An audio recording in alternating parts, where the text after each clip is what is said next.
Hello student, this is Shivani Chauhan. Welcome to easy path education. So आज हम बात करेंगे जीके पीएससी 10+2 लेक्चर एजुकेशन के फुल मॉक टेस्ट की। सो फुल मॉक टेस्ट करेंगे जिसमें हम करेंगे 120 questions okay related to GK PSC 10+2 lecturer. So ये जो सीरीज होगी वो UGC NET paper two education की जो तैयारी करें उनके लिए भी इंपॉर्टेंट है, साथ ही साथ ओडिशा पीजीटी एजुकेशन और अदर सेट एग्जाम्स के लिए ओके। सो काफ़ी इंपॉर्टेंट सीरीज रहेगी। आप इधर से प्रिपेयर कर सकते हो अपने एग्जाम्स के लिए, अपनी प्रैक्टिस कर सकते हो कि कितना आपका लेवल हो चुका है अभी तक, क्योंकि एग्जाम भी पास है ऑफ जेकेपीएससी का, है ना। जेकेपीएससी 10+2 लेक्चर एजुकेशन की जो एग्ज़ाम है और मतलब वो जो है वो अक्टूबर में है ना, 5 अक्टूबर को ओके। तो इसलिए मॉक टेस्ट लाया गया है जिसमें 120 क्वेश्चन होंगे और जल्द ही नेक्स्ट मॉक टेस्ट भी ला दिया जाएगा ताकि आप बहुत सारे क्वेश्चंस पहले ही प्रैक्टिस कर लो, फिर उसके बाद वो आपको बेनिफिशियल हो आपके एग्जाम्स के लिए। स्टार्ट करते हैं। Who governs the academic policies of the colleges of education. तो जो कॉलेजेस ऑफ एजुकेशन होते हैं उनकी जो एकेडमिक पॉलिसीज होती हैं उसे कौन गवर्न करता है? NIEPA, NCERT, NCTE, NAA net. बताइए कौन करता है कॉलेज ऑफ एजुकेशन की? सो काफ़ी इजी क्वेश्चन है। अगर हम बात करें तो एजुकेशन की बात करें तो NCTE जो है एकेडमिक पॉलिसीज को गवर्न करता है, that is national council for teacher education, that is national council for teacher education okay. So ये नेक्स्ट क्वेश्चन पे बढ़ते हैं स्टूडेंट। तो ऑप्शन होगा, जो करेक्ट ऑप्शन होगा वो होगा option number 3 okay. Next is the statistical test developed by Spearman to find out the underlying factor of intelligence. तो फैक्टर ऑफ इंटेलिजेंस देखने के लिए, फाइंड आउट करने के लिए कौन सा स्टेटिस्टिकल टेस्ट डेवलप किया गया था स्पीयरमैन के द्वारा? Factorial design, analysis of variance, factor analysis या फिर टी टेस्ट? बताइए। सो स्टूडेंट बात करें स्पीयरमैन की, जो स्पीयरमैन ने डेवलप किया था फैक्टर एनालिसिस ना, तो option number C will be the correct. Factor analysis develop किया था ताकि वो फैक्टर ऑफ इंटेलिजेंस को फाइंड आउट कर सके। देखते हैं चार्ल्स स्पीयरमैन ने 1904 में statistical procedure called factor analysis develop किया था। इसमें related variables are tested for correlation to each other, कि क्या उन दोनों में रिलेशन है, मतलब वेरियस वेरिएबल्स में उस चीज़ को टेस्ट करने के लिए बनाया गया था। Then the correlation of the related item are evaluated to find cluster और ग्रुप ऑफ द वेरिएबल। उसके बाद जो कोरिलेशन होते थे आइटम के बीच में वो इवैल्यूएट करे जाते थे, क्या देखने के लिए? कि ग्रुप्स ऑफ द वेरिएबल, है ना, कि ग्रुप वेरिएबल का ग्रुप निकालने के लिए, फाइंड आउट करने के लिए। So Spearman tested how well people perform on various task relating to intelligence. Such tasks include distinguish pitch, perceiving weight and colors, directions and mathematics. Okay, तो students ये इसका करेक्ट आंसर एक्सप्लेनेशन है okay. Next is the course structure of NCFTE 2009 include national curriculum framework for teacher education 2009। उसमें कौन से structure से involve हैं, मतलब क्या चीज़ें उसमें इंक्लूड हैं? Perspective in education, curriculum and pedagogic studies, engagement with the field, philosophy, psychology, sociology. बताइए क्या होगा करेक्ट ऑप्शन? इन चारों ऑप्शन में से चूज करके कोई एक ऑप्शन बताइए।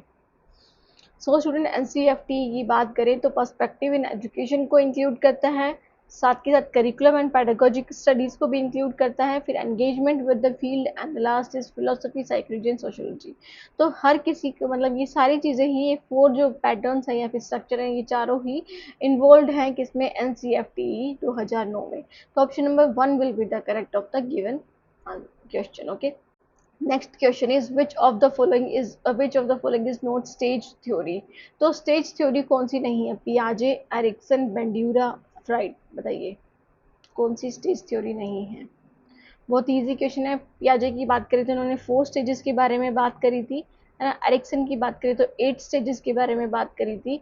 फ्राइड की बात करें तो इन्होंने बेसिकली 5 स्टेजेस के बारे में बात करी थी ओके। तो बात करें तो बेंड्यूरा की कोई स्टेज थ्योरी नहीं थी, इन्होंने सिर्फ क्या दिए थे कुछ, दैट इज आप बोल सकते हो कि लर्निंग के लिए क्या क्या कैसे लर्न कर सकते हैं स्टूडेंट। तो कोई स्टेज वाइज थ्योरी इन्होंने नहीं प्रोवाइड की थी ओके।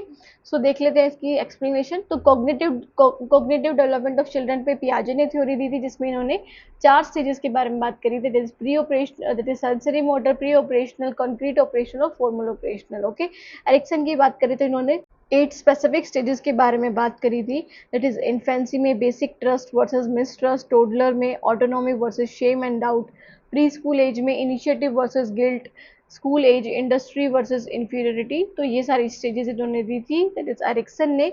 अगर हम बात करें फ्राइड की, सिगमंड फ्राइड की, तो इन्होंने साइकोसेक्सुअल डेवलपमेंट में फोकस किया था, दैट इज इंक्लूड 5 स्टेजेस है ना, जिसमें कौन कौन सी थी 5 stages, oral, anal, phallic, latency and genital. Okay, तो बेंड्यूरा नहीं थे किससे रिलेटेड, बेंड्यूरा की थ्योरी रिलेटेड नहीं थी स्टेज से, स्टेज थ्योरी से। As given in NEP 2020 dashes envisaged in the curriculum for school education.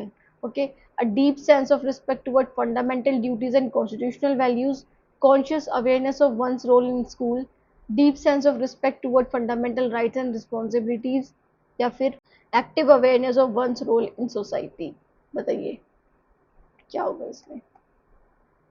So student बात करें तो एनईपी के अकॉर्डिंग, तो बात करें तो क्या चीज़ होनी चाहिए इस करिकुलम में, तो deep sense of respect toward fundamental duties and constitutional values होनी चाहिए। ओके, इन सब का इतना ज़रूरी नहीं है, बट अगर हम बात करें एनईपी में, तो एनईपी में यही इंक्लूड करी गई है। Okay, which of the following is best described as an eclectic theory of learning. तो एक्लेक्टिक थ्योरी कौन सी है, Bandura social learning theory, Gagne's theory of learning, Skinner operant conditioning theory, या फिर पियाजे थ्योरी। बताइए correct answer students. So student correct answer की बात करें तो option number A will be the correct answer, that is a Bandura social learning theory is described as N eclectic theory of learning. Next is behavior pattern that increases in frequency when followed by a reward is known as। तो मतलब behavior pattern जो है वो increase होता रहता है जब भी आप reward देते हो, तो उसे क्या बोलेंगे, shaping, classical conditioning, generalization, या फिर operant conditioning। बताइए किससे रिलेटेड है ये। सो स्टूडेंट बेसिकली ये किससे रिलेटेड है, ऑपरेंट कंडीशनिंग से रिलेटेड है ना, जिसमें रिवार्ड एंड पनिशमेंट की बात की गई थी, किसके द्वारा, बीएफ स्किनर के द्वारा। Next is according to Bloom taxonomy which one of the following performance of the learners does not assess learning at the understanding level. तो अंडरस्टैंडिंग लेवल पे कौन असेस नहीं करता लर्नर की performance, giving example of a concept, defining a concept as stated in a textbook, stating the difference between two concepts, stating the meaning of a concept in one's own words। बताइए क्या होगा, जो किससे related नहीं है, understanding level से related नहीं है, तो बताइए।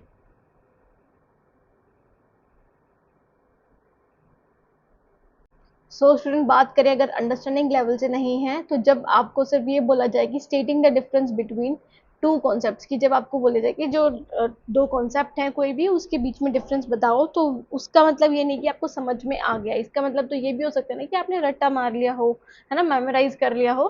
तो option number third will be the correct answer. Next is programme of action 1992 was form to review. तो जो पीओए है 1992, वो फॉर्म किया गया था टू रिव्यू, किसको रिव्यू करने के लिए, national education policy, RCI act, recommendation of NCERT for special education, recommendation of Ishwar Bhai Patel committee. बताइए।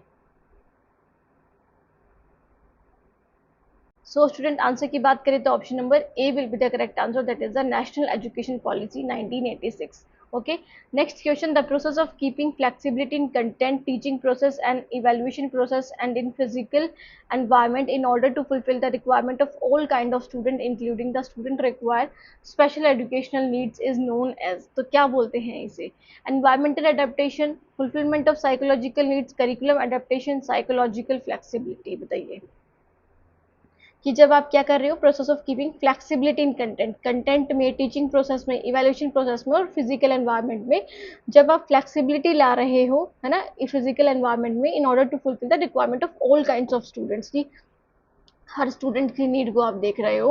ओके, तो मतलब student require special educational needs, तो उनको क्या आप बोलोगे। ओके, बताइए। Environmental adaptation, fulfilment of psychological need, curriculum adaptation, या फिर साइकोलॉजिकल फ्लेक्सिबिलिटी। बताइए correct answer. So student correct answer की बात करें तो option number third will be the correct answer, that is the curriculum adaptation. Okay, curriculum adaptation बोलेंगे।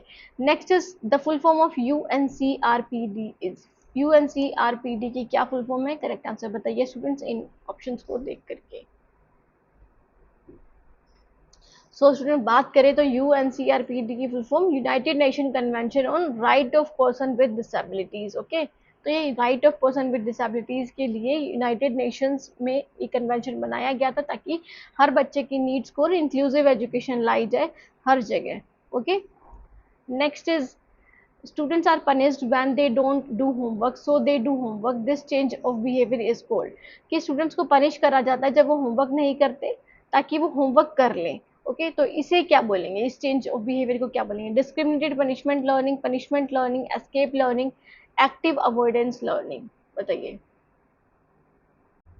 So student इसे बोला जाएगा क्या? Escape learning. क्यों? क्योंकि बच्चा जब पनिशमेंट से बचने के लिए क्या कर रहा है, वो ताकि उसे पनिशमेंट ना मिले वो होमवर्क कर ले रहा है ना, तो वो क्या कर रहा है? Escape learning. Okay, escape learning बोलेंगे इस बिहेवियर को। Next is the main M of educational guidance is, educational guidance का मेन एम क्या है? pupil development to solve the problem of schools for ease in transaction of curriculum to improve school standard, बताइए क्या होगा educational guidance का जो main M है? Students बात करें तो प्रॉब्लम ऑफ स्कूल नहीं होगा, ना ही ट्रांजैक्शन ऑफ करिकुलम को ईज करने के लिए और ना ही क्या स्कूल स्टैंडर्ड को इम्प्रूव करने के लिए। सबसे पहले जो चीज़ ध्यान में रखी जाएगी वो प्यूपिल मतलब स्टूडेंट की ध्यान में रखी जाएगी बात, है ना। तो pupil development will be the correct answer, that is option number A. Okay, next is a teaching process where teachers think over their teaching practices, analyzing how something was taught and how the practice might be improved or changed for better learning outcome is, क्या बोलेंगे? Reflective teaching, resourceful teaching, creative teaching या फिर flipped learn teaching, बताइए। वो क्या करते हैं, teachers क्या करते हैं? Think over there teaching practices, खुद की टीचिंग प्रैक्टिसेस को समझ रहे हैं, एनालाइज कर रहे हैं कि कैसे वो पढ़ाते हैं और कैसे इम्प्रूव हो सकती है।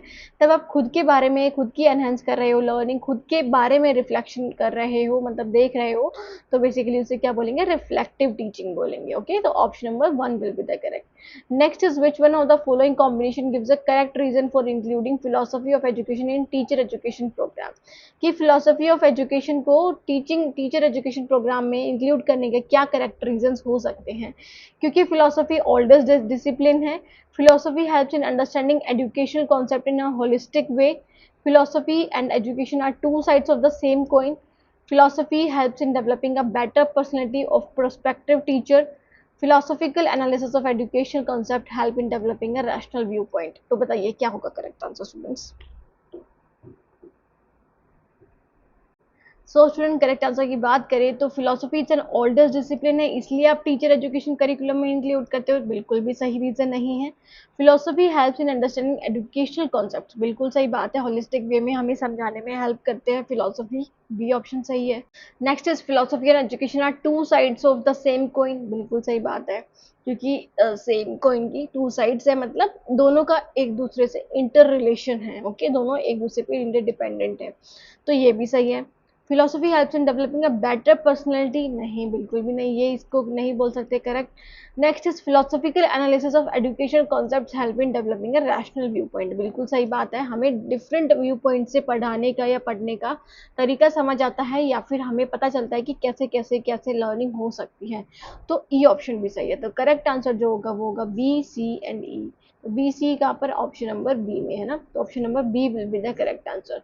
Next is NEP 2020 has emphasised on, तो किस पे फोकस करता है NEP 2020? Starting all the engineering and medical courses in vernacular languages, reviving ancient knowledge systems, converting all colleges into multidisciplinary universities, designing a new curriculum for early childhood care and education। तो किस पे focus करा गया है NEP 2020 में?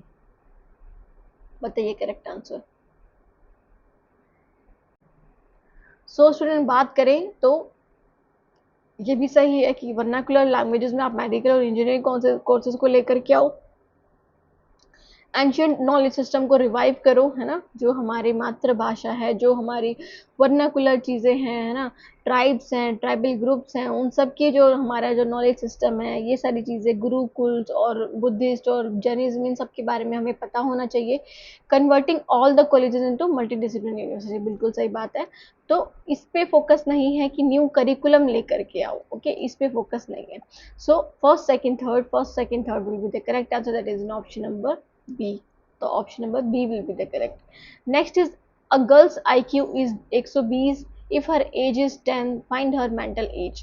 तो अगर आपको पता होगा IQ का फॉर्मूला तो आप बहुत इजीली निकाल सकते हो। IQ का फॉर्मूला क्या है, mental as upon chronological age into में 100। तो हमें यहाँ पर क्या पता है, हमें यहाँ पे IQ पता है दैट इज 120 है बच्ची का, और उसकी जो एज है दैट इज क्रोनोलॉजिकल एज होती है उसकी एज, ओके मतलब जो उसकी रियल में एज है, जैसे आप अभी कितने साल के हो तो वो आपकी क्रोनोलॉजिकल एज है, तो वो 10 है और हमें मेंटल एज का नहीं पता है, तो क्या करेंगे हम इनटू में 100 कर देंगे। ओके, तो यहाँ पर क्या हो जाएगा, यहाँ पर इसको डिवाइड में कर देंगे और इसे मल्टीप्लाई में कर देंगे। ओके, तो इससे हमारी मेंटल एज निकल आएगी। तो मेंटल एज क्या होगी स्टूडेंट, 12। ओके, तो 12 will be the mental age of the girl. ठीक है, तो 12 है उसकी mental age. Next is national curriculum framework for teacher education 2009 is entitled as. तो NCFTE 2009 को क्या टाइटल क्या रखा गया, making human teacher towards preparing professional teachers towards preparing vibrant teacher towards preparing professional and human teacher. बताइए correct answer students. So student बात करें answer की तो option number 4 will be the correct answer. NCFTE का जो title था वो क्या था, towards preparing professional and human teacher. Next question is the NCFT drafted curriculum for teacher education in the year. कौन से ईयर में ड्राफ्ट करा गया था, 2005, 2009, 1995 या फिर 1992, 1992, 1995, 2009 या फिर 2005। बताइए correct answer students. So student answer की बात करें तो जो ड्राफ्ट किया गया था वो कब किया गया था, 2009 में। तो option number B will be the correct, हमने पहले भी देख चुके हैं इस क्वेश्चन को। Okay, so identify which of the following are roles of UGC in curriculum development. तो UGC का क्या रोल है करिकुलम डेवलपमेंट में, reviewing curriculum standards, funding higher education institutions, enforcing uniform curriculum across schools, providing teacher training programmes. बताइए UGC का क्या role है।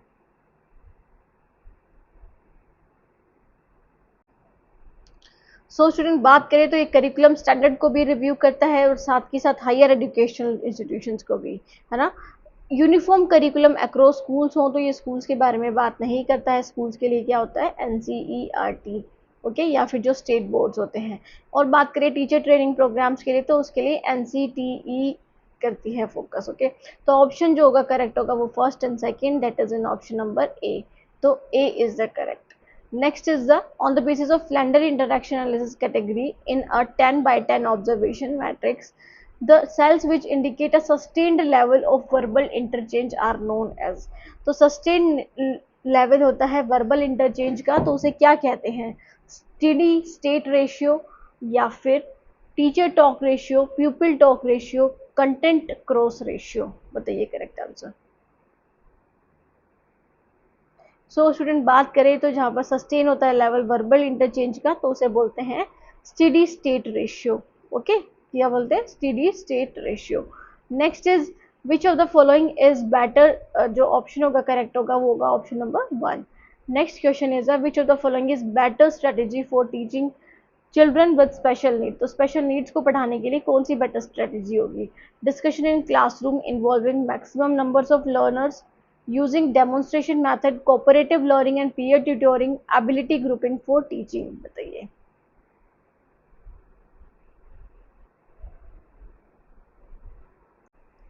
सो student answer की बात करें तो option number C will be the correct. आप मैक्सिमम नंबर्स ऑफ लर्नर्स को लो तो बिल्कुल सही बात नहीं है, स्पेशल नीड्स को बच्चे को पढ़ाने के लिए डेमोन्स्ट्रेशन मेथड से ही दिखाओ, क्या पता किसी बच्चे को कम दिखता हो, अच्छे से नहीं दिखता हो। Okay, ability grouping for teaching तो ये भी करेक्ट नहीं होगा, तो option number C will be the correct answer.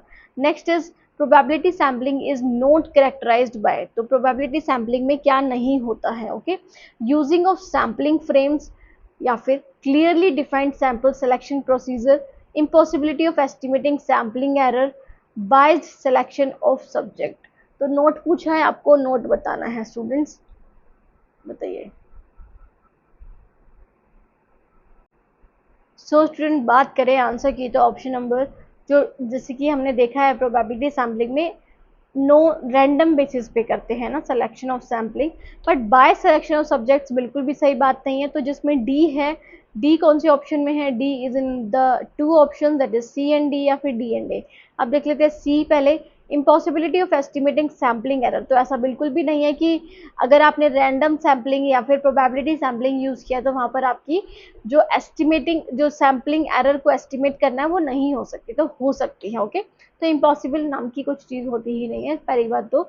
So C and D will be the correct answer, that is in option number C. Option number third is the correct. Okay, C and D. Next is which of the following statement about the Kothari commission are correct?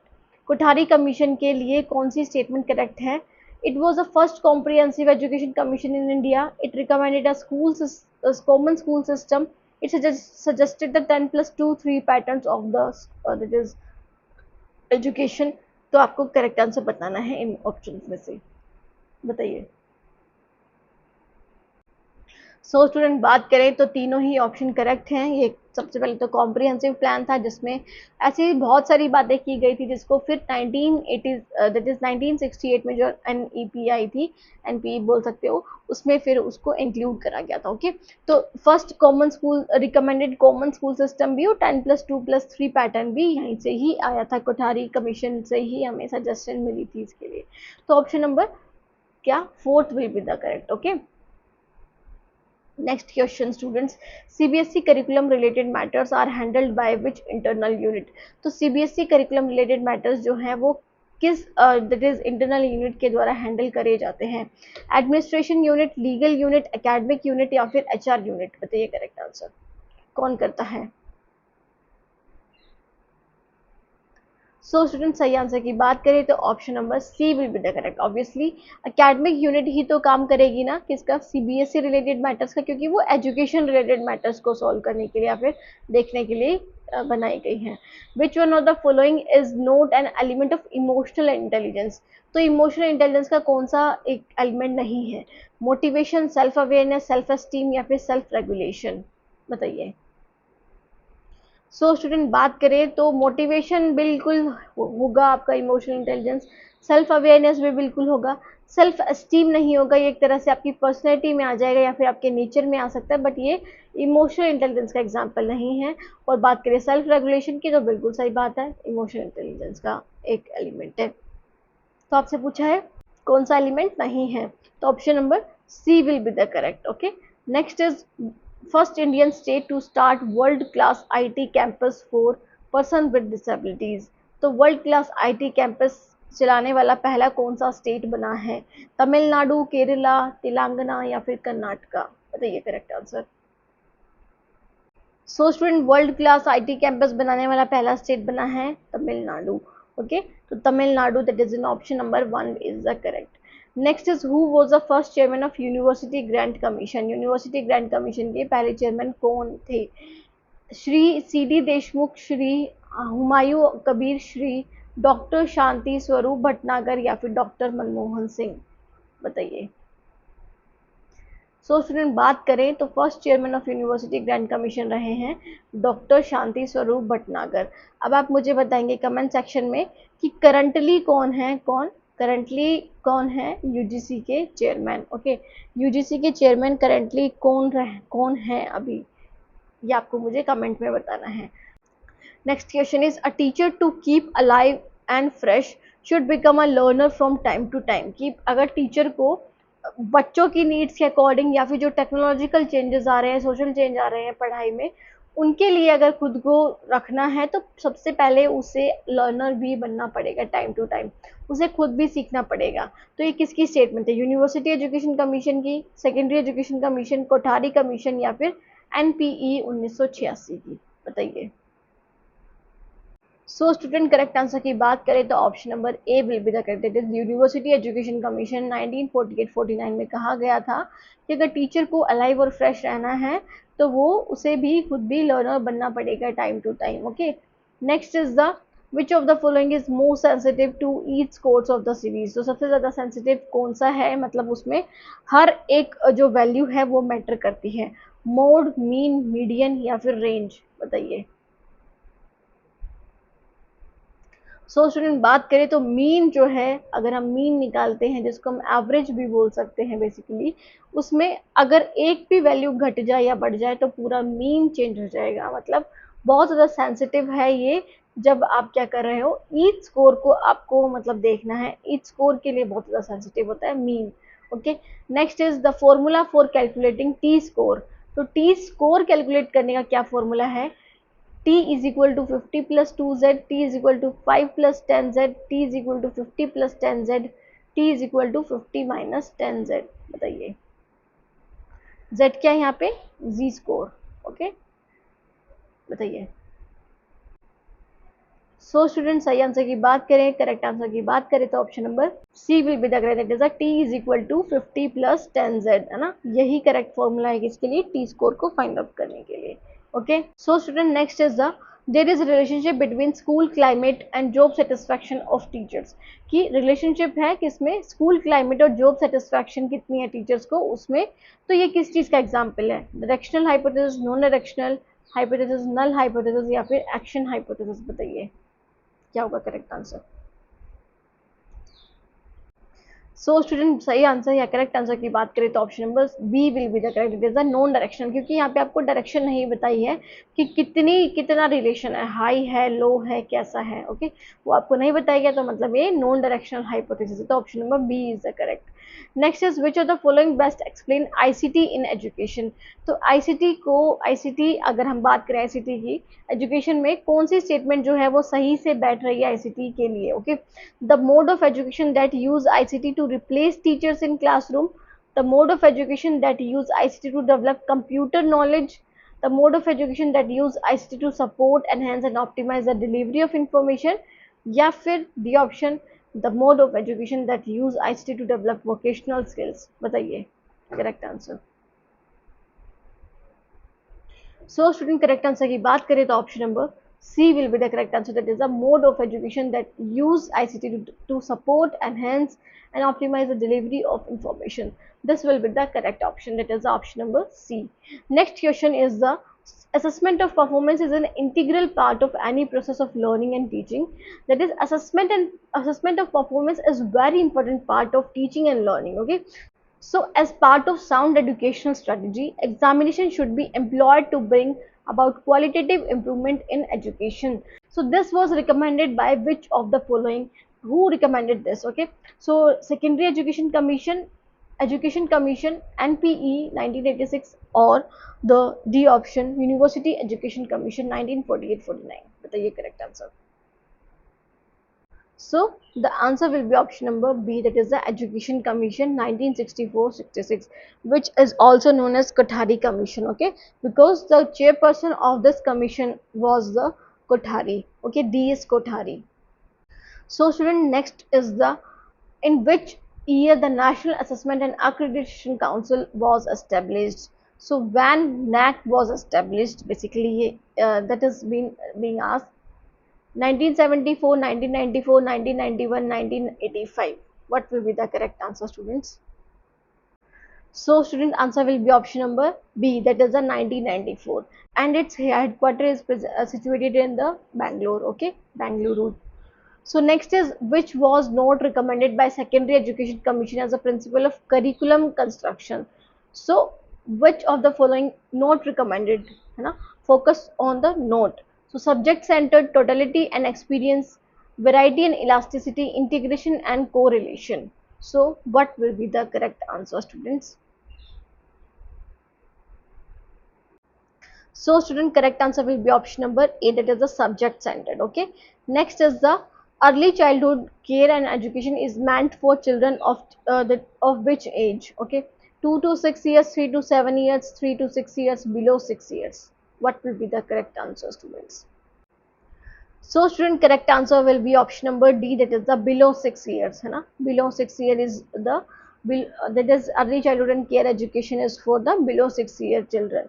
Next is just a minute. So student, next question is, a researcher selected every seventh individual from a list of 200 population for his study. A researcher always selected the seventh individual from the 200 population study. Okay, so which sampling technique was followed by the researcher? Stratified, cluster, systematic and convenient. What will be the correct answer, students? So student, if he or she is choosing the every seventh या फिर every kth item, it means in a systematic form.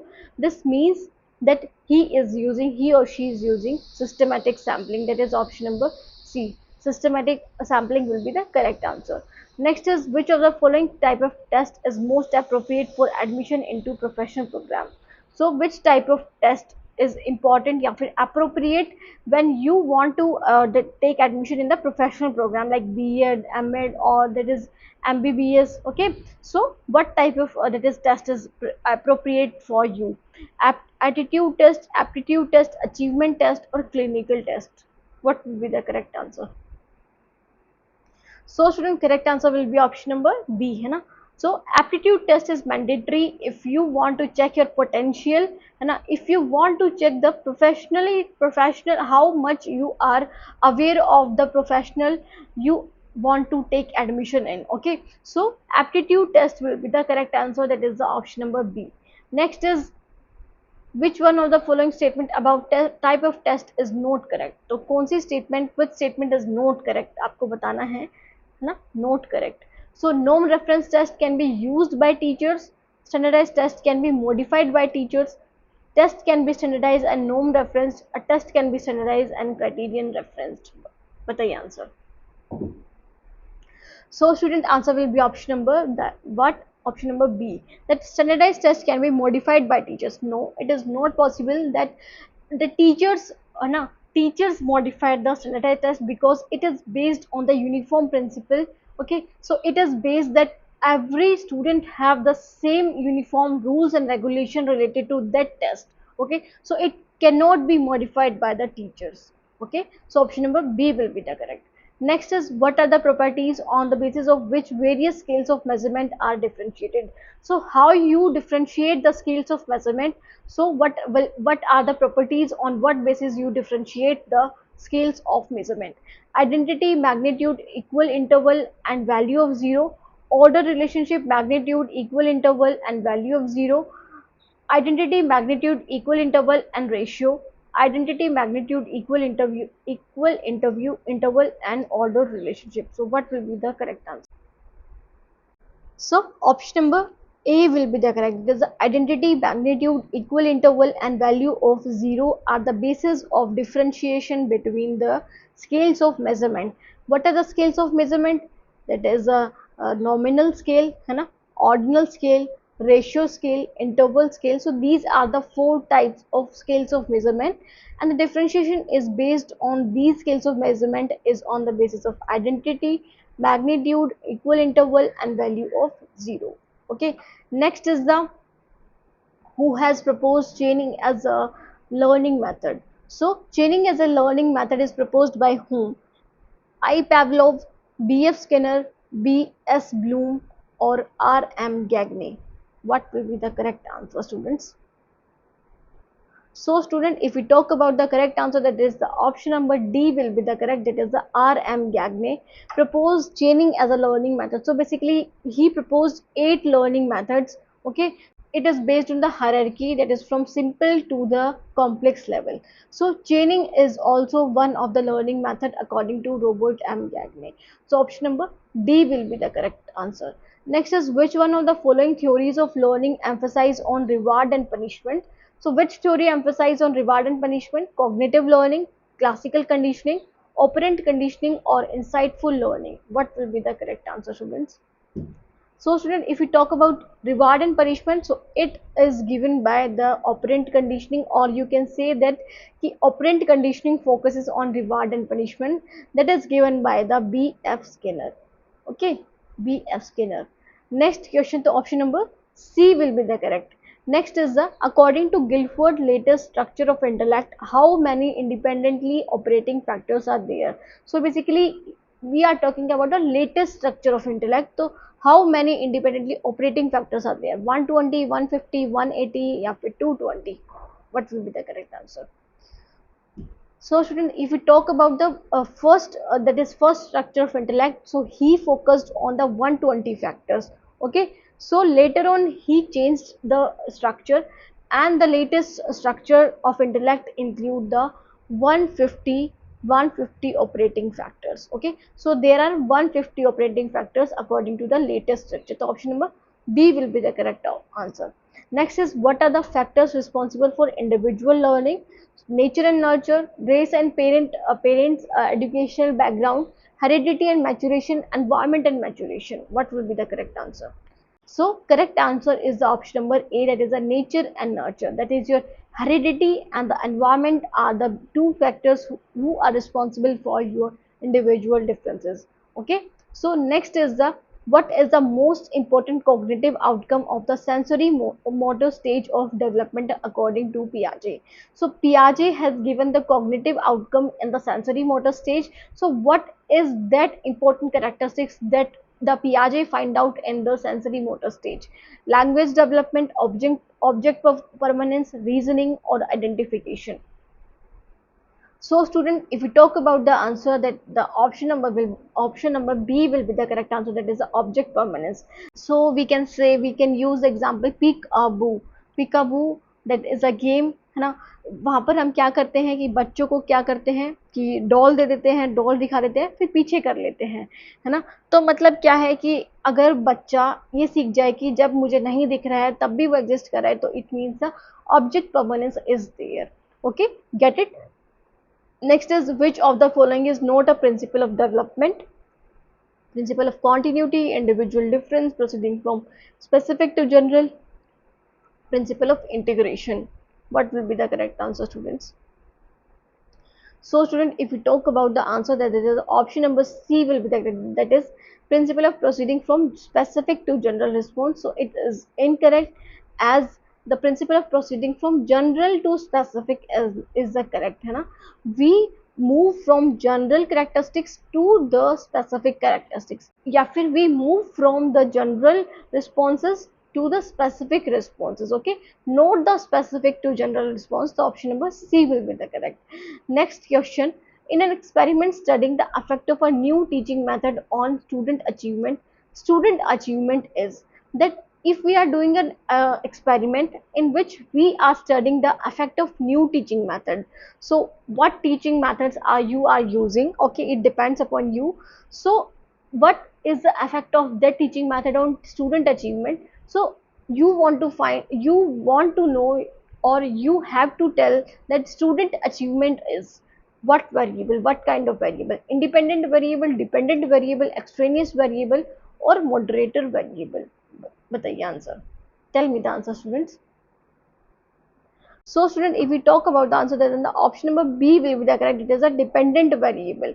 Okay, so dependent variable is the student achievement, and the independent variable here is the new teaching method. Okay, so different teaching methods are can be the independent variable. Next is the, which variable, if not controlled, can contaminate the relationship between independent and dependent variable? That if you don't control that variable, so it will have the negative, or it will not have that type of result which you want to check. Okay, so independent और dependent variables पे relationship में जो that is उनकी relationship को बिगाड़ता है, खराब करता है, अगर control नहीं किया गया तो उस variable को क्या कहेंगे? Intervening variable, moderator, extraneous और the constant variable? बताइए. सो स्टूडेंट, बाहरी तत्व होते हैं जो खराब करते हैं स्टडी को या फिर बिगाड़ते हैं. ओके, तो option number C will be the correct. Next is, a moderator variable is one that. तो मॉडरेटर वेरिएबल क्या होता है? Is always manipulated by the researcher, alter the strength on or direction of the relationship between two variable, functions identically to an intervening variable, is relevant to causal inference. What will be the correct answer? So student, if we talk about moderator variable, so it alters the strength or direction. Okay, it alters or it changes the strength or direction of the relationship between two variables. What are the relationship between two variables? So it changes the strength or the direction of that relationship. Okay, so this is the moderator variable. So option number B will be the correct answer. Next is, in a study examining the impact of teaching style on academic achievement with gender influencing the factor. So gender is, what is the gender in this study? Independent variable, dependent variable, moderator variable, or intervening variable? What will be the correct answer? So student, here the answer will be option number C, that is a moderator variable. Okay. Next is the, in psychological experiment, hunger mediating the effect of food deprivation on performance is dependent variable, moderator variable, intervening variable, or extraneous variable. बताइए correct answer. So student, अगर mediate कर रहा है effect को, तो it means option number C will be the correct answer. That is the intervening variable is there. Okay. So next is the national policy in education came in NPE. सबसे पहले जो first NPE थी वो कब आई थी? 1968 में, 1976, 1986, 1992? बताइए.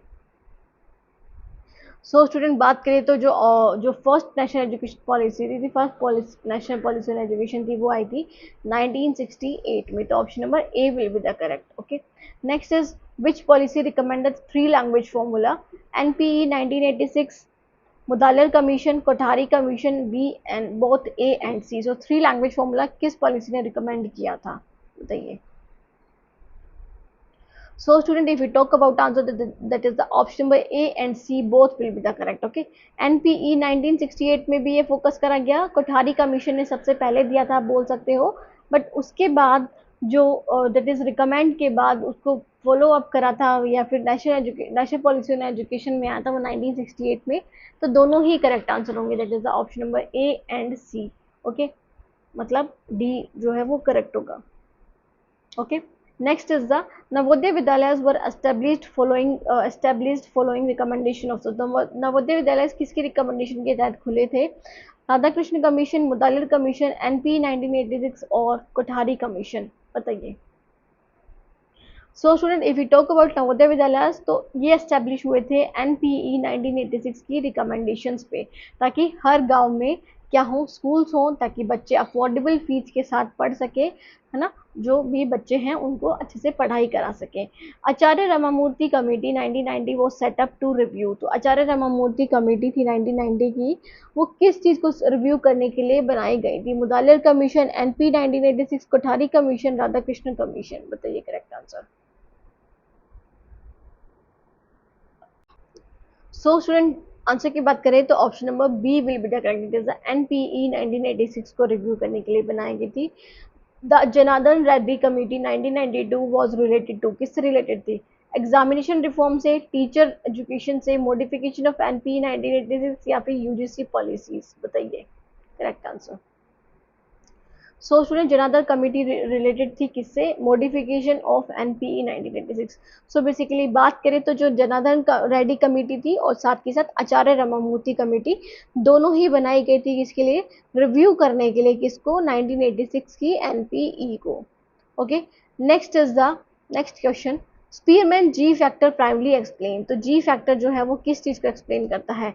Group factor in memory and attention, general mental energy underlying all intellectual tasks, emotional intelligence and self regulation, independent primary abilities in cognition? बताइए किस चीज को स्पेसिफाई या फिर एक्सप्लेन करता है? सो बेसिकली स्पीयरमैन का जो जी फैक्टर है वो बेसिकली जनरल मेंटल एनर्जी को फोकस करता है, जिसमें जो इंसान है उसके पास सारी इंटेलेक्चुअल टास्क की एबिलिटीज होती हैं. Okay. Next is the distinction between fluid intelligence and crystallised intelligence was introduced by, किसके द्वारा इंट्रोड्यूस किया था? JP Guilford, Cattell and Horn, Spearman, या फिर बिने के द्वारा? बताइए correct answer. So student, answer की बात करें तो option number B will be the correct answer ना. तो कैटल एंड हॉर्न के द्वारा ये क्या किया गया था? डिस्टिंग्विश किया गया था, बताया गया था कि फ्लूइड इंटेलिजेंस और क्रिस्टलाइज्ड इंटेलिजेंस में क्या डिफरेंस. बताया गया था कि फ्लूइड इंटेलिजेंस और दैट इज क्रिस्टलाइज इंटेलिजेंस में क्या डिफरेंस है। Next is Harvard gardener multiple intelligence challenges traditional view because it, Harvard gardener की जो मल्टीपल इंटेलिजेंस थ्योरी थी उसने चैलेंज किया था ट्रेडिशनल व्यूज को। क्यों? क्योंकि reject psychometric testing completely, argues that intelligence is unitary, emphasize domain specific abilities like musical or bodily kinesthetic, or states intelligence is only biological in nature। बताइए correct answer. So student, if we talk about answer, then the option number C will be the correct. It is the emphasize domain specific abilities ना, तो इन्होंने domain specific abilities बनाई थी, मतलब 8 kind of intelligence कि जो जिसमें intelligent है वो उन domain में आ सकता है। Okay, so next is formula for intelligence question IQ जो विलियम स्टर्न ने दिया था उसका क्या दैट इज फॉर्मूला था। Mental as upon chronological age into 100, chronological age upon mental as into 100, mental as into chronological age divided by 100, और score divided by mean into 100 क्या होगा। आईक्यू का क्या फॉर्मूला था। आईक्यू के फॉर्मूले की बात करें तो mental as upon chronological age into 100 will be the correct answer, that is in option number A. Okay, next question, which intelligence test was widely used in India for group testing in army recruitment during World War One? तो कौन सा intelligence use करा गया था during world war one में। So Stanford Binet test, army alpha and beta test, Cattell's culture fair test, या फिर कोज block design test, बताइए। सो स्टूडेंट आंसर की बात करें तो option number B will be the correct, it is army alpha and beta test used for the India, used in India for group testing in army recruitment. Next question, JP Guilford proposed his structure of intellect model in which year? So कौन सी year में आई थी structure of intellect, 1935, 1955, 1967, 1975, बताइए correct answer. So student, correct answer will be option number C, that is a 1967. Okay, next is a Guilford SOI model is Guilford का जो SOI model है वो क्या है, unifactor model, two factor model, multifactorial three dimension model, और biological model, बताइए। So student, correct answer will be option number C, that is the multifactorial three dimension model है Guilford का SOI model।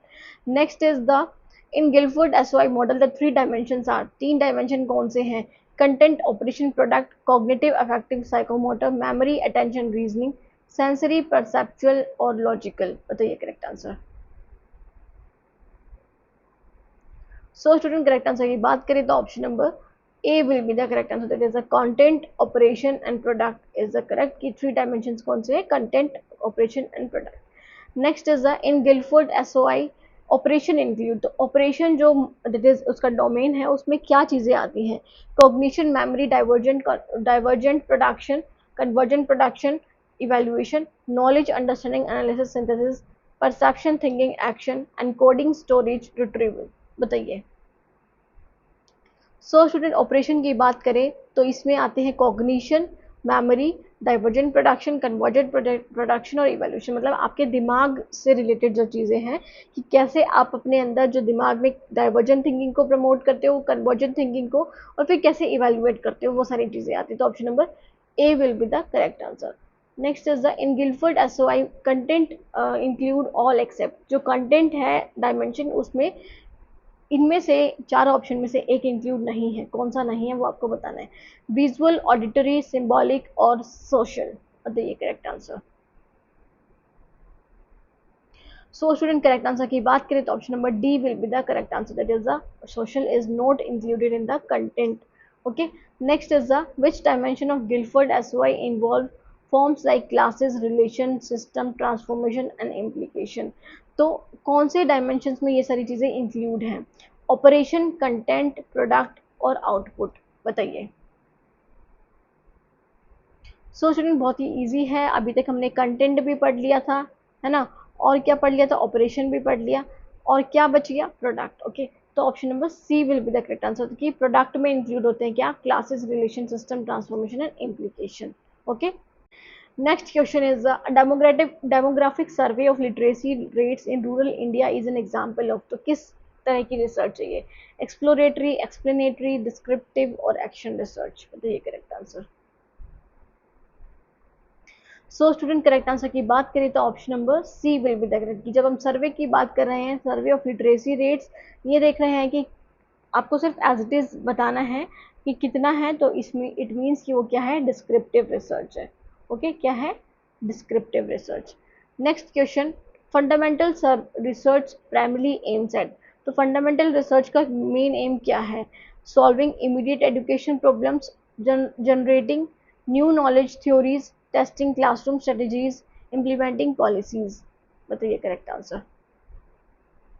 सो student fundamental research, जिसको हम basic research भी बोलते हैं, okay, basic research भी बोलते हैं। सो इसका जो मेन एम है कि आप जनरेट कर रहे हो न्यू नॉलेज को या फिर नई थ्योरी को। ओके, कोई नई थ्योरी डेवलप करना या फिर कोई नई आपको नॉलेज लेनी है, उस पर्पज के लिए जब रिसर्च करते हो मतलब वो फंडामेंटल रिसर्च होती है।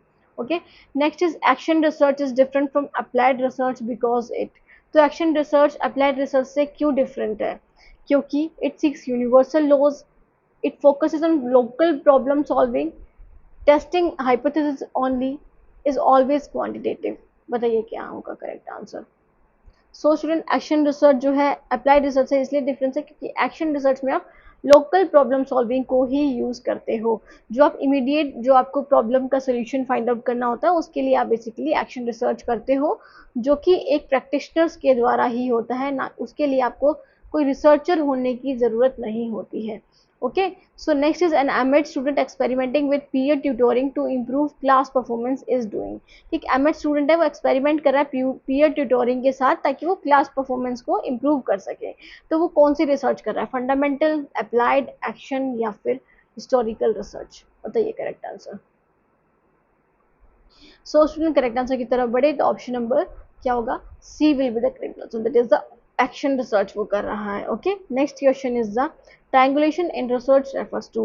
ट्रायंगुलेशन का क्या मतलब है, using three researchers, combining method, data और theories, studying three variables simultaneously, cross checking hypothesis. बताइए ट्रायंगुलेशन का क्या मतलब है।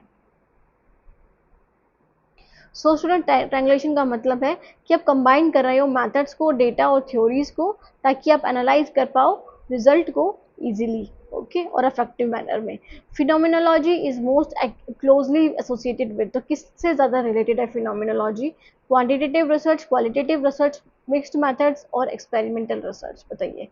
सो स्टूडेंट अगर हम फिनोमिनोलॉजी की बात करें तो वो क्वालिटेटिव रिसर्च पे ज़्यादा रिलेटेड है, क्वालिटेटिव रिसर्च से ही बेसिकली रिलेटेड है, क्योंकि यहाँ पे आप क्या करते हो, आप दैट इज ब्रॉड वे में या फिर ब्रॉड एरिया को चेक करते हो एज कम्पेयर टू आप न्यूमेरिकल डेटा लेते हो, बस हो गया आपका काम। ओके, सो नेक्स्ट जो ऑप्शन जो होगा करेक्ट होगा वो ऑप्शन नंबर बी होगा।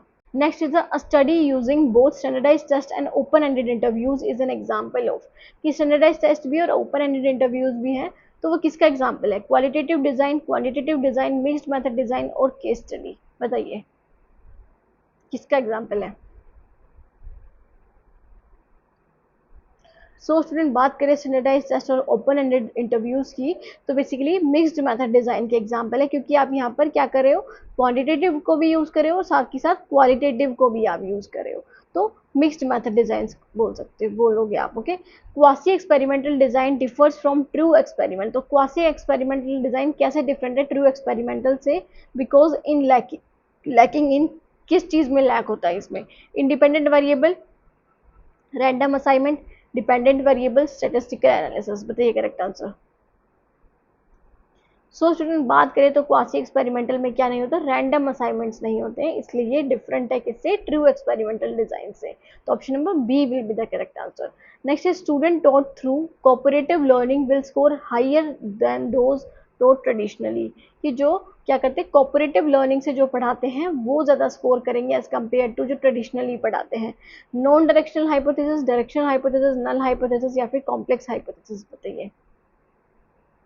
सो स्टूडेंट करेक्ट आंसर की बात करें तो ऑप्शन नंबर क्या होगा सही, सही जो होगा वो होगा डायरेक्शनल हाइपोथेसिस, क्योंकि यहाँ पे आपने ये बताया है कि हायर है, या मतलब आपने यहाँ पे डायरेक्शन बता दी है ना, मैग्नीट्यूड बता दिया है कि हायर है, लोअर है, कितना है। ओके, तब आप ये बताओगे, तब आप ये बोलोगे कि डायरेक्शनल हाइपोथेसिस है। Next is which type of hypothesis predict the nature of relationship but not its direction. तो कौन सी हाइपोथेसिस जो है वो प्रिडिक्ट करती है रिलेशनशिप को, ना कि उसके डायरेक्शन को। Null hypothesis, directional hypothesis, non directional hypothesis और कॉम्प्लेक्स हाइपोथेसिस बताइए। सो स्टूडेंट अभी अपने बात करी कि जो रिलेशनशिप को भी दर्शाती है साथ के साथ डायरेक्शन को भी दर्शाती है, तो वो क्या है, वो डायरेक्शनल है। बट जो डायरेक्शन को नहीं दर्शाती है तो मतलब वो क्या है, नॉन डायरेक्शनल हाइपोथेसिस है। तो option number C will be the correct answer. Okay, so next is cluster sampling is preferred when. तो क्लस्टर सैम्पलिंग क्यों ज़्यादा ज़रूरी है? Individual listing is not feasible, population is homogeneous, randomisation is impossible, data must be qualitative. बताइए क्यों ज़रूरी, कब ज़्यादा सही रहती है क्लस्टर सैम्पलिंग? सो बेसिकली बात करें तो जब आप क्या कर सकते हो, इंडिविजुअल लिस्टिंग जब फिजिबल नहीं होती है कि आप हर इंडिविजुअल को उठा करके देखोगे कि कौन सा आपका पॉपुलेशन है, तो आप क्लस्टर बना लेते हो। जैसे कि आपको क्या करना है, इंडिया के किसी स्टेट से आपको स्टडी करनी है, मतलब इंडिया की आपको स्टडी करनी है, तो बेसिकली आप स्टेट फॉर्म में क्लस्टर बना लोगे कि आपके पास जो 2 या 3 स्टेट है आप उसमें ही स्टडी करोगे। ओके, तो इसलिए ये ज़्यादा मतलब प्रेफरेबल होती है क्लस्टर सैम्पलिंग। ओके, तो option number A will be the correct answer, students. Okay, A. Next is the next question. Content validity refers to, content validity का मतलब क्या है? Correlation with future performance, coverage of subject matter, agreement among raters, consistency over time. बताइए correct answer क्या होता है content validity का मतलब? वैलिडिटी का बेसिकली मतलब क्या होता है, अगर हम वैलिडिटी की बात करें कि कोई चीज़ उसी एक्सटेंट तक उस चीज़ को मेज़र करें जिसके लिए आपने बनाई है। फॉर एग्जांपल आपने टेस्ट बनाया मैथ्स का, तो वो मैथ्स की ही दैट इज़ उसकी स्किल्स को मेज़र कर रही हैं। ओके, तो वो वैलिड है। ओके, तो कंटेंट वैलिडिटी का बेसिकली क्या मतलब होगा कि वो सारे सब्जेक्ट मैटर हैं या नहीं है, कवरेज ऑफ सब्जेक्ट मैटर, कि मैथ्स में आपने मैथ्स के ही क्वेश्चंस दिए हैं या फिर किसी और के क्वेश्चंस दे दिए हैं किसी और सब्जेक्ट के, तो वो क्या है, कंटेंट वैलिडिटी, कंटेंट वैलिडिटी है। B option is the correct. Okay, next is an aptitude test measure. तो एप्टीट्यूड टेस्ट क्या मेजर करता है? करंट अचीवमेंट को, innate potential for future learning को, इमोशनल ट्रेट्स को या फिर पर्सनैलिटी ट्रेट्स को? बताइए।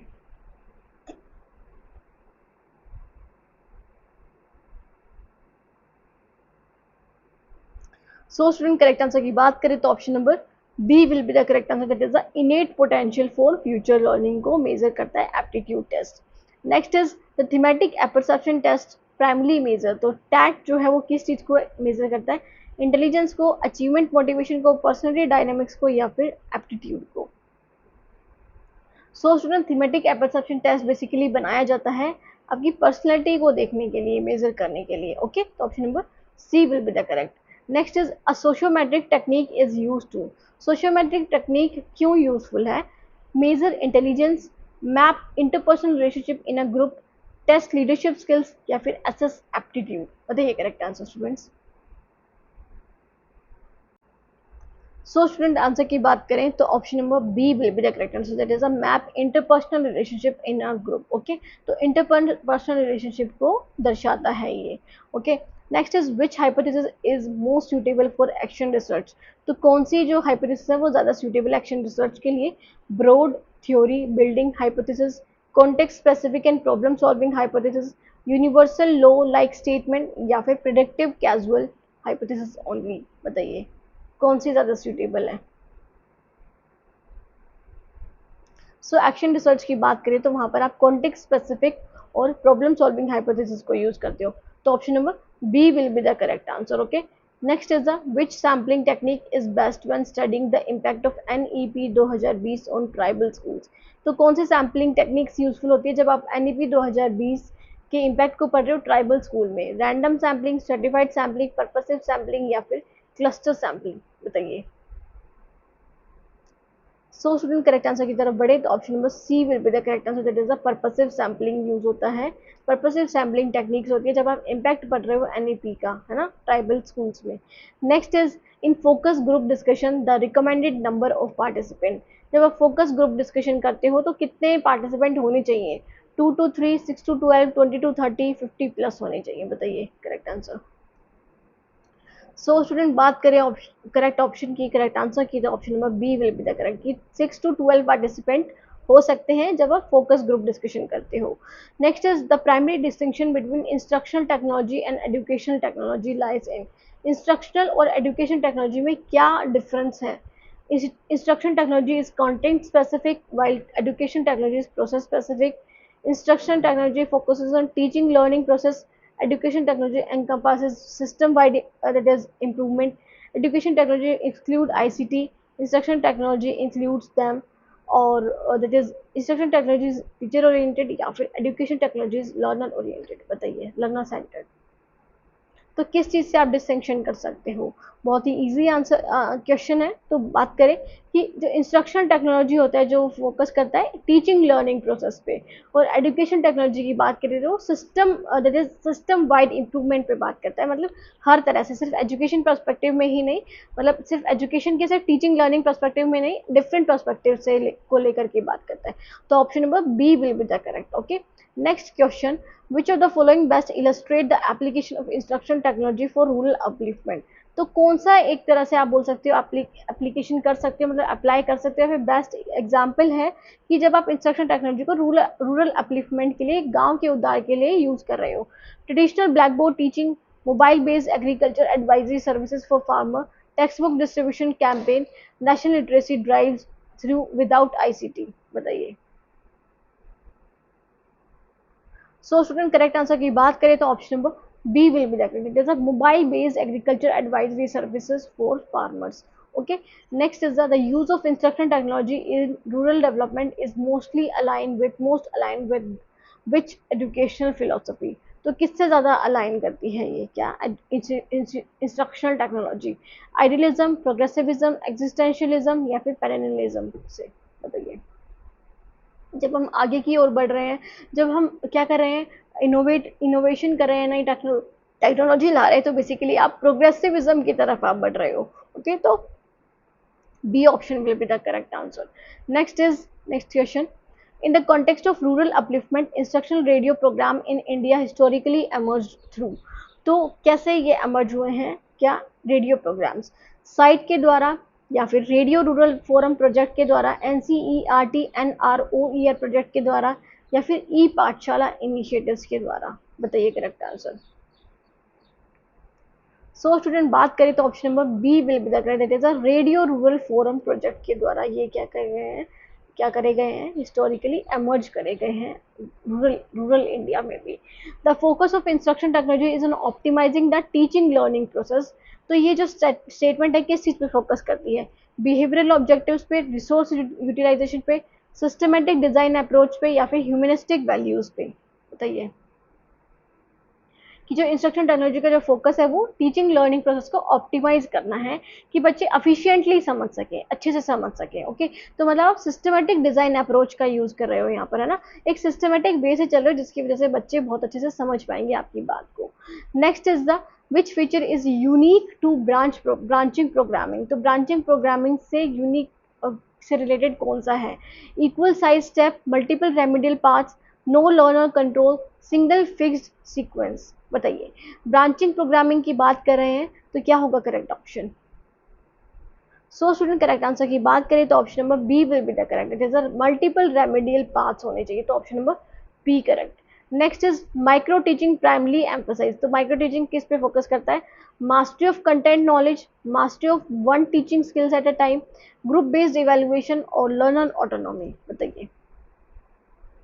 सो स्टूडेंट, माइक्रो टीचिंग की बात करें तो एक स्किल में आप कितने माहिर हो उस चीज को चेक करता है, इवेलुएट करता है क्या? Micro teaching. तो option number B is the correct. Next is the technique of team teaching was first systematically using. कि जो टीम टीचिंग की टेक्निक थी वो सबसे पहले कब यूज करी गई थी? USA during 1950s, India during 1970s, Germany during 1960s, Japan during 1980s? बताइए correct answer. So student, correct answer की बात करें तो option number A will be the correct, that is USA during 1950s के दौरान। Okay, next is the CAI is formal education is best suited for. कि CAI formal education में किस चीज के लिए सूट करती है ज्यादा? Exploration based learning without structure, drill and practice exercise, personality development, या फिर वैल्यू इनकलकेशन? सो बात करें अगर CAI की, कंप्यूटर असिस्टेड इंस्ट्रक्शन की, तो ये ड्रिल एंड प्रैक्टिस एक्सरसाइज में ज़्यादा यूजफुल होता है फॉर्मल एजुकेशन में। ओके, आप क्वेश्चन आंसर्स देख सकते हो, आप अपनी प्रैक्टिस कर सकते हो, कोई टॉपिक की, कोई कंटेंट की, ओके, ये सारी चीज़ें। In non formal education C A I is particularly effective because, तो सी आई पर्टिकुलरली इफेक्टिव क्यों है? Demand prior I C T literacy, accommodates learner paced progress, eliminate need for human facilitator, या फिर promote rote memorization। बताइए non formal education में सी A आई क्यों effective है ज़्यादा? क्योंकि ये अकोमोडेट करता है लर्नर पेस्ड प्रोग्रेस को, कि लर्नर अपने हिसाब से चल सके, लर्नर अपने क्षमता के अकॉर्डिंग चल सके। Okay, so B option correct होगा। A common criticism of C A I, computer assisted instruction का क्रिटिसिज्म क्या है, किस चीज़ से आलोचना होती है उनकी? Lack of interactivity, over dependence on programmed content, inflexibility in adapting to learners needs, या फिर ऑल ऑफ द अबव। बताइए करेक्ट ऑप्शन क्या होगा, आंसर क्या होगा स्टूडेंट्स? सो बात करें क्रिटिसिज्म की, तो इंटरएक्टिविटी भी नहीं हो पाती है, ज़्यादा डिपेंडेंट हम हो जाते हैं प्रोग्राम कंटेंट पे, साथ के साथ लर्नर की नीड्स के अडाप्ट के अकॉर्डिंग नहीं चलता है, अपने अकॉर्डिंग चलता है। तो option number D will be the correct. Okay, तो तीनों ही जो है वो क्रिटिसाइज करती हैं सी ए आई को, तीनों ही statement. Next is first systematic use of C A I in India was initiated under, कि systematic use C A I का कौन से, किस मिनिस्ट्री या फिर किस कमीशन के अंडर हुआ था? UGC programme in higher education SITE programme, NCERT computer literacy project 1984, या फिर आईसीटी स्कूल स्कीम्स के दौरान? So student option number C will be the correct, it is the NCERT computer literacy project के अंदर। Okay, next is the Flander interaction analysis focuses primary on, तो Flander interaction analysis किस पे focus करता है ज़्यादा? टीचर स्टूडेंट रेशियो पे, verbal behaviour of teacher and students, classroom seating arrangement पे, या फिर यूज ऑफ टीचिंग एड्स पे? बताइए करेक्ट आंसर। सो स्टूडेंट बात करें तो फ्लैंडर इंटरेक्शन एनालिसिस जो है वो फोकस करता है किस पे? Verbal behaviour of teaching and students पे। ओके, तो option number B will be the correct. Okay, next question, reciprocal category system was developed to analyse, तो क्यों डेवलप किया गया था, किस चीज़ को एनालाइज करने के लिए? Teacher talk only, प्यूपिल talk only, both teacher and pupil talk reciprocally, या फिर टीचर्स नॉन वर्बल जेस्चर्स को? बताइए क्यों डेवलप किया गया था, किस चीज़ को एनालाइज करने के लिए? सो स्टूडेंट करेक्ट आंसर की बात करें तो option number C will be the correct, जैसा both teacher and pupil talk को रेसिप्रोकली क्या करने के लिए, देखने के लिए यूज किया गया था रेसिप्रोकल कैटेगरी सिस्टम को। Next is biggest limitation of Flander system, तो फ्लैंडर सिस्टम की बिगेस्ट लिमिटेशन क्या है? It ignores non verbal behaviour, it requires multiple coders, या फिर it can not be use in higher education classrooms, या फिर it over emphasise silence पे? बताइए। सो बेसिकली अगर हम बिगेस्ट लिमिटेशन की बात करें तो ये नॉन वर्बल बिहेवियर को इसने बिल्कुल इग्नोर कर दिया था, तो यही पूछा है आपसे ये क्या लिमिटेशन है, तो option number A will be the correct option. Okay, next is E learning is most aligned with which principle of adult education, तो ई लर्निंग किससे ज़्यादा अलाइन करती है? टीचर डिपेंडेंसी से, एंड्रागोजी से, रोट मेमोराइजेशन से, या फिर कन्वर्जेंट थिंकिंग से? बताइए e learning. So student e learning की बात करें तो बेसिकली ये फोकस करती है किस पे? E learning in that is principle of adult education की बात करें तो एंड्रोगोजी, है ना, कि एंड्रोगोजी मतलब जहाँ पर आप क्या करते हो, जहाँ पे art and science of teaching that is adult, है ना, जैसे पैडागोजी होती है ना, art and science of teaching child, तो ऐसे ही एंड्रोगोजी होती है जब आप बच्चों दैट इज अडल्ट जब पढ़ना सीखते हैं, अडल्ट को किस तरह से पढ़ाना है, तो ई लर्निंग जो है वो प्रिंसिपल ऑफ एडल्ट एजुकेशन जो है वो अलाइन करती है एंड्रागोजी से। ओके, कि बच्चे सेल्फ ओरिएंटेड होते हैं, मतलब एडल्ट सेल्फ ओरिएंटेड होते हैं, उन्हें पता है उन्हें क्या करना है, तो उनके पास एक स्पेसिफिक पाथ होता है जिसके थ्रू वो चलते हैं, ऐसा नहीं कि कहीं पे भी भटक जाएंगे। भटक जाना इन द सेंस कि उनको पता है कि उन्हें किस चीज़ की लर्निंग करनी है, तो वो उसी से ही उसी चीज़ को लर्न करते हैं, उसी चीज़ को सीखते हैं। Next is biggest challenge in rural e learning implementation in is, तो बिगेस्ट चैलेंज क्या है कि ई लर्निंग को क्यों नहीं इम्प्लीमेंट कर पा रहे हैं? कंटेंट अवेलेबिलिटी की वजह से, lack of devices and connectivity की वजह से, टीचर रेजिस्टेंस की वजह से, या फिर स्टूडेंट्स विलिंगनेस की वजह से? तो ये correct answer. So student correct answer की तरफ बढ़े तो ऑप्शन जो होगा करेक्ट होगा वो डिवाइसेस और कनेक्टिविटी ही नहीं है स्टूडेंट इज रूरल इंडिया में, जिसकी वजह से ई लर्निंग को अच्छे से इम्प्लीमेंट नहीं कर पाते हैं, किसमें? रूरल इंडिया में या फिर गांव वाले जगह पे। Adaptive learning system in e learning are based on, adaptive learning system e learning में किस पे बेस्ड है? आर्टिफिशियल इंटेलिजेंस एल्गोरिदम से, manual teacher adjustment, standardise assessment या फिर फिक्स्ड लर्निंग पाथ पे, बताइए। सो स्टूडेंट बात करें तो अडेप्टिव लर्निंग सिस्टम जो है वो आर्टिफिशियल इंटेलिजेंस एल्गोरिदम पे बेस्ड है। ओके, तो option number A will be the correct. Next is blended learning combine, online plus face to face instruction या फिर group plus individual learning, theoretical plus practical knowledge, formal plus non formal education, बताइए। So student बात करें तो जो blended learning है वो basically online plus face to face instruction पे फोकस करता है, तो option number A will be the correct. Okay, next is which of the following is a limitation of ICT in evaluation, तो limitation क्या है ICT in evaluation की? Immediate feedback, standardisation of testing, lack of assessment of higher order thinking या फिर objective scoring. तो जब हम ICT के थ्रू इवैल्यूएशन करते हैं तो उसकी क्या एक लिमिटेशन हो सकती है, सीमा क्या हो सकती है? सो स्टूडेंट बात करें तो option number C will be the correct, जैसा lack of assessment of higher order thinking. जब हायर ऑर्डर थिंकिंग के क्वेश्चंस की बात करें तो उनका असेसमेंट करना पॉसिबल नहीं है अच्छे तरीके से, है ना। जैसे कि आपने सब्जेक्टिव टेस्ट ले लिए, एसेज ले लिए बच्चों के, या फिर आपने बोल दिया कि आपने बोल दिया कि अपने पॉइंट ऑफ व्यूज लिखो, तो उसको असेस करना आईसीटी के लिए बहुत एक इम्पॉसिबल टास्क हो जाता है। ओके, तो C option will be the correct. Next is principle of explainability in AI based education ensure, तो एक्सप्लेनेबिलिटी किस चीज को एंश्योर कराता है? Students can design AI tools themselves. AI decision making is transparent and understandable. Teachers need no training to use AI. AI system always work error free, बताइए।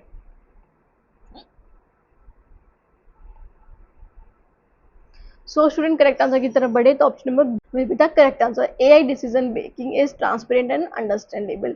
Next is which ethical issue is most relevant in AI driven personalised learning, so कौन सी relevant है? Cultural assimilation, data privacy and bias, lack of text book, over emphasis on memorisation, बताइए। So बात करें तो basically जो most relevant है AI driven personalised learning में, तो वो क्या है, बताइए।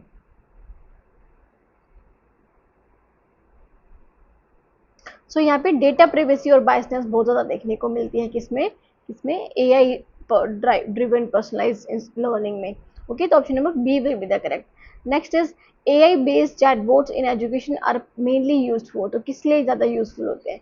Teaching creativity, automating student support and FAQs, है ना, frequently asked questions, grading long essays with deep insight, replacing research guides, बताइए करेक्ट आंसर। सो जो एआई चैटबॉट्स हैं एजुकेशन में वो बेसिकली यूज होते हैं किसके लिए? Automating student support and FAQs के लिए। Okay, next is the risk of algorithmic bias in AI based evaluation can result in, तो एल्गोरिदमिक बायस में किस चीज का रिस्क आ सकता है इवैल्यूएशन में? मोर equitable grading, unfair discrimination against certain group, elimination of all subjectivity, faster assessment processing में, बताइए। एआई बेस्ड एल्गोरिथम बायस की वजह से क्या हो सकता है, बताइए। सो बेसिकली यहाँ पे सब्जेक्टिविटी को एलिमिनेट कर दिया जाता है, जो आपके पॉइंट ऑफ व्यूज होते हैं वो सारी चीजें नहीं इंक्लूड करी जाती हैं एल्गोरिदमिक बायस इन एआई में। Okay, next is the option जो होगा करेक्ट होगा वो होगा option number C. Okay, next is ethical use of AI in education demand, तो ethical use of AI in education किस चीज को डिमांड करती है? Minimisation of teacher involvement, accountability, fairness and transparency, maximisation of data collection, replacement of traditional pedagogy, बताइए। So ethical use का मतलब क्या है कि यहाँ पे अकाउंटेबिलिटी होती है, फेयरनेस होती है और ट्रांसपेरेंसी होती है। ओके, तो option number B will be the correct. Next is a team teaching becomes most effective when integrated with, तो टीम टीचिंग कब ज़्यादा इफेक्टिव होगी? प्रोग्राम इंस्ट्रक्शन की दैट इज प्रोग्राम इंस्ट्रक्शन होगा तब, ICT tools and collaborative planning होगी, simulated teaching only या फिर ट्रेडिशनल लेक्चरिंग होगी, बताइए। सो टीम टीचिंग अगर ज़्यादा इफेक्टिव की बात करें तो वो जब हम ऐसी आईसीटी टूल्स और कोलैबोरेटिव प्लानिंग करें तो ये और भी ज़्यादा इफेक्टिव हो सकती है स्टूडेंट्स के लिए। Which innovation is best suited for training prospective teachers in skill acquisition, prospective teacher को ट्रेन करने के लिए ताकि उनके अंदर स्किल्स को एक्विजिशन कर सके, स्किल्स दे सके उन्हें, या फिर स्किल्स उनके अंदर डाल सके। तो उसके लिए बेस्ट सुटेबल इनोवेशन क्या है? Micro teaching, team teaching, flip teaching, या फिर प्रोग्राम इंस्ट्रक्शन, बताइए। सो स्टूडेंट, अगर हम स्किल एक्विजिशन की बात कर रहे हैं तो वहां पर हम क्या यूज करते हैं? माइक्रो टीचिंग को यूज करते हैं। तो option number A will be the correct answer. Next is which innovation can reduce rural urban learning divide most effectively. तो रूरल अर्बन लर्निंग डिवाइड को कौन ज्यादा इफेक्टिवली, दैट इज आप बोल सकते हो कि रिड्यूस करता है ना। So micro teaching, CAI with offline digital libraries, और team teaching in elite schools, simulated teaching modules, बताइए।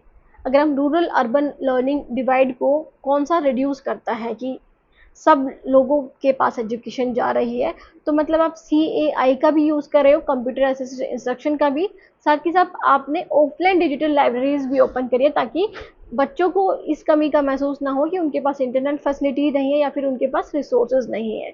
तो option number B will be the correct option. Okay, next is the emerging trends of gamified e learning is most effective for. तो किसके लिए ज़्यादा effective होती है जब हम गेमिफाइड ई लर्निंग करते हैं? अडल्ट लिटरेसी प्रोग्राम के लिए, एलिमेंट्री मोटिवेशन एंड एंगेजमेंट के लिए, टीचर इवेल्युएशन के लिए, फिर हायर रिसर्च मेथोडोलॉजी कोर्सेज के लिए। सो स्टूडेंट, बात करें अगर गेमिफाइड ई लर्निंग की, तो वो यूजफुल होती है जब आपको मोटिवेट करना हो, शुरुआती दौर में बच्चों का एंगेजमेंट लेना हो। ओके, उसके लिए ज़्यादा इंपॉर्टेंट होती है। तो B will be the correct option. Next is instruction technology contribute to secular and humanistic value most by promoting rote memorization, standardized pedagogy across diverse groups, encouraging equitable access and inclusivity, या फिर replacing teachers with AI। तो instruction technology जो है वो contribute कर रही है secular humanistic values को, किसके द्वारा, बताइए, कि वो इक्विटेबल एक्सेस और इंक्लूसिविटी को प्रमोट कर रहे हैं। ओके, तो option number C will be the correct. Next is which innovation align most with constructivist pedagogy. तो कौन सी इनोवेशन जो है वो अलाइन करते हैं कंस्ट्रक्टिविस्ट की आप निर्माण, बच्चों के अंदर नॉलेज का निर्माण करके पढ़ा सकते हो। तो programme learning, CAI drill mode, team teaching with peer interaction, या फिर लीनियर सीक्वेंसिंग, बताइए। सो स्टूडेंट, करेक्ट आंसर की बात करें तो option number C will be the correct, team teaching with peer interaction. Okay, ये अलाइन करता है किससे? कंस्ट्रक्टिविस्ट पेडागोजी से। Next question, in Flander system which category indicates the highest learner autonomy. तो हाईएस्ट लर्नर ऑटोनॉमी कौन सी category में होती है? टीचर लेक्चरिंग में, टीचर क्वेश्चनिंग में, स्टूडेंट इनिशिएटेड टॉक में, या फिर साइलेंस में, बताइए। सो स्टूडेंट, आंसर की बात करें तो option number C will be था, जब स्टूडेंट करेगा, स्टूडेंट बात करेगा, स्टूडेंट बोलेगा, है ना, अपनी बात को रखेगा, तो तब क्या होगा? लर्नर की ऑटोनॉमी होगी। तो student initiated talk, C option correct. Next is AI driven plagiarism reduction in education is primary is an example of, किस चीज़ का एग्जाम्पल है ये? ICT इन इवेल्युएशन का, सिमुलेटेड टीचिंग का, टीम टीचिंग इनोवेशन का, या फिर क्लासरूम इंटरेक्शन एनालिसिस का, बताइए। सो बेसिकली जब आप प्लेजरिज्म को डिटेक्ट कर रहे हो कि किसी ने आपका डेटा, किसी ने आपकी जो चीज़ आपने लिखी है, पेपर लिखा है, वो कॉपी तो नहीं कर लिया है, तो वो यूज़ होता है ICT इन एजुकेशन का एग्जाम्पल है वो। ओके, कि आप ICT का यूज़ कर रहे हो, इंफॉर्मेशन कम्युनिकेशन टेक्नोलॉजी का यूज़ कर रहे हो, किसमें? इवेल्युएशन में। Next and the last question, the integration of ICT, CAI and AI in evaluation represent. तो ICT, CAI और AI किस चीज़ को रिप्रेजेंट करते हैं? Shift from teacher centre to learner centre paradigm, decline in research quality, replacement of assessment with teaching, या फिर return to rote memorisation, बताइए correct answer. So student, correct answer will be कि अब क्या हो गया, टीचर सेंटर्ड से learner centre की तरफ आ गए हैं, है ना, लर्नर सेंटर टीचिंग कराई जाती है, टीचिंग लर्निंग कराई जाती है। तो option A will be the correct. और इसी के साथ साथ आपका जो 120 क्वेश्चंस का जो आप बोल सकते हो कि हमने ऑब्जेक्टिव सेट किया था, गोल सेट किया था, वो कंप्लीट हो चुका है। तो 120 में से कितने मार्क्स आपने अचीव करे, आप मुझे कमेंट सेक्शन में ज़रूर बताना। जल्द ही नेक्स्ट मॉक टेस्ट सीरीज भी आएगी जिसमें 120 मोर क्वेश्चंस इंक्लूड होंगे, और इनकी PDF भी आपके साथ शेयर कर दी जाएगी जिन भी बच्चों ने नोट्स लिए हैं उनके साथ सिर्फ। Okay, so thank you so much student for watching the video. मिलते हैं नेक्स्ट वीडियो में, तब तक के लिए take care, bye, have a nice day.